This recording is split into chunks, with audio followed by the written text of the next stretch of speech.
সবাইকে শুভেচ্ছা। প্রিয়জন, আসুন আমরা গ্রাম পাঠাগার গড়ে তুলি। প্রতিটি গ্রামে যদি একটি করে গ্রাম পাঠাগার হতো, তাহলে বাংলাদেশটা কত অনন্য উচ্চতায় চলে যেত। একবার ভাবুন তো। আমাদের গ্রামে গ্রামে পাঠাগার নেই, কিন্তু গ্রামে গ্রামে ক্লাব আছে, অসংখ্য ক্লাব, অসংখ্য সমিতি। কিন্তু আমি ক্লাবের বিরুদ্ধে নই।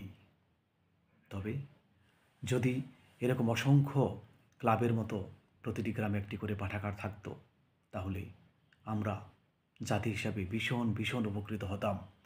আমাদের যারা নতুন প্রজন্ম, যারা আগামীর ভবিষ্যৎ, আগামীর বাংলাদেশ, তারা যদি এই পাঠাগারের সঙ্গে সম্পৃক্ত হতো, বই পড়তো, তাহলে ফুল যেরকম সৌরভ ছড়ায়, তেমনিভাবে চারপাশটা আলোয় আলোয় আলোকিত হতো।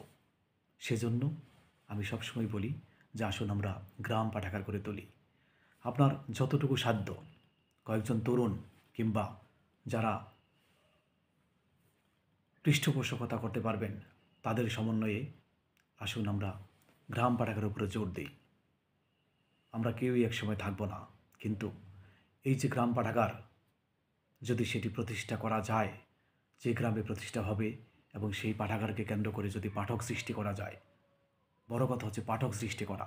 একজন পলান সরকার পাঠক সৃষ্টি করে গেছেন, একজন অধ্যাপক আবদুল্লাহ আবু সাঈদ স্যার তার বিশ্ব সাহিত্য কেন্দ্রের মাধ্যমে লাখ লাখ পাঠকের কাছে বই পৌঁছে দিচ্ছেন।